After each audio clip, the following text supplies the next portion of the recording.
Ok, bienvenue encore dans cette nouvelle vidéo où on va parler de comment étudier en Belgique après votre bac. C'est-à-dire, tu as le bac, tu viens d'avoir le bac et tu veux poursuivre tes études en Belgique. Quelles sont les 4 étapes à savoir, à faire? Quelles sont les démarches à suivre?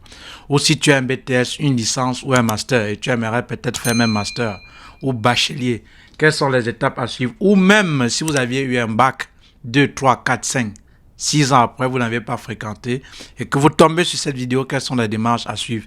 Maintenant, si vous n'avez pas vu les 2 étapes précédentes, c'est-à-dire l'équivalence et les admissions, je vous invite à suivre le lien en description avant de revenir sur cette 3e partie qui est la phase de la prise en charge. Alors, une fois que vous avez donc obtenu l'admission et que vous aviez jubilé enfin, il va donc falloir que vous cherchiez quelqu'un pour vous prendre en charge en fonction de la durée d'études. Et celui-là, on appelle le garant ou la prise en charge. Donc, le garant est celui-là qui vous prendra en charge. Je suis garant de toi. Je suis responsable de toi. Donc, s'il survient quelque chose en Belgique, c'est ce garant qu'on doit demander de prendre ses responsabilités. Par exemple, si vous êtes à l'école, par exemple, vous manquez un ordinateur, ou peut-être, par exemple, vous dites que vous allez peut-être au service social vous plaindre que vous êtes dans la rue. Pourtant, vous êtes censé avoir un garant, donc celui-là qui va vous prendre en charge. Alors, vous dites par exemple, je suis dans la rue, ou peut-être vous mourrez, on veut vous rapatrier. C'est à ce garant qu'on doit demander les comptes, puisque c'est lui qui a accepté vous prendre en charge. Et dans le programme en formation vidéo, et pour vous prendre en charge, il y a des conditions à remplir. Et il y a tout un programme en formation vidéo où je vous parle de manière bien détaillée. Qu'est-ce que c'est que le garant?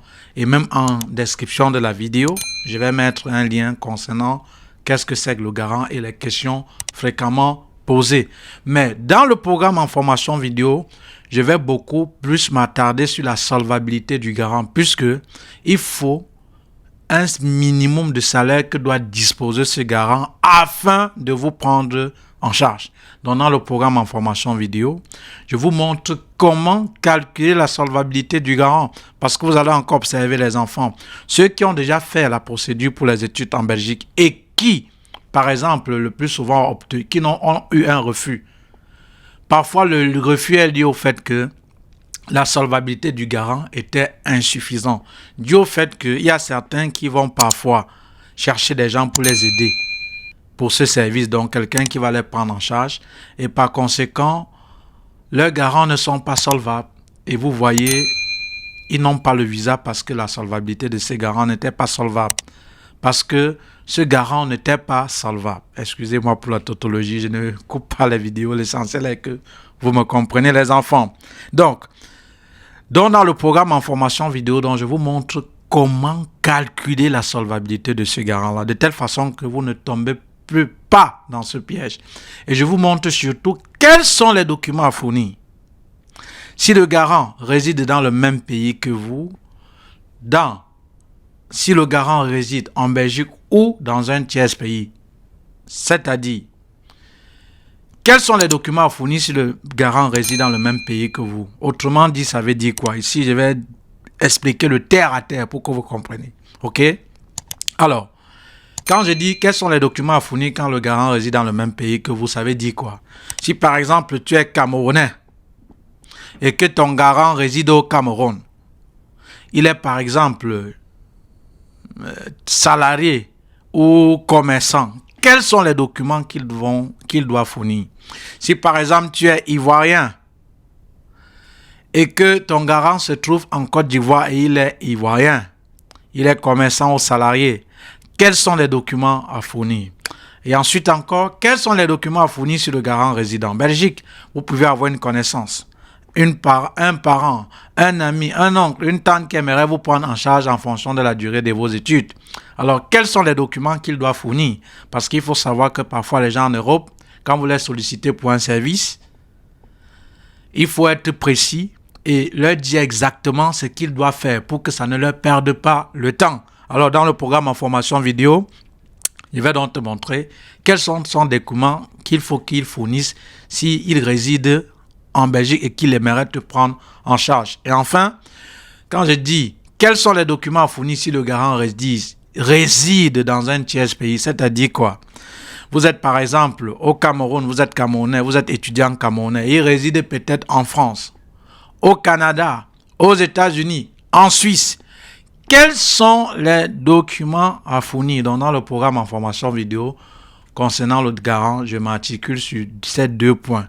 Comment calculer la solvabilité des garants, peu importe le nombre de personnes en charge, afin que vous n'ayez pas un refus de visa suite à la solvabilité insuffisante du garant, et surtout, et vous montrer quels sont les documents à fournir s'il réside dans le même pays que vous, l'étudiant, ou en Belgique ou dans un tiers pays. Donc ça, c'était la 3e étape. Je vais un peu résumer.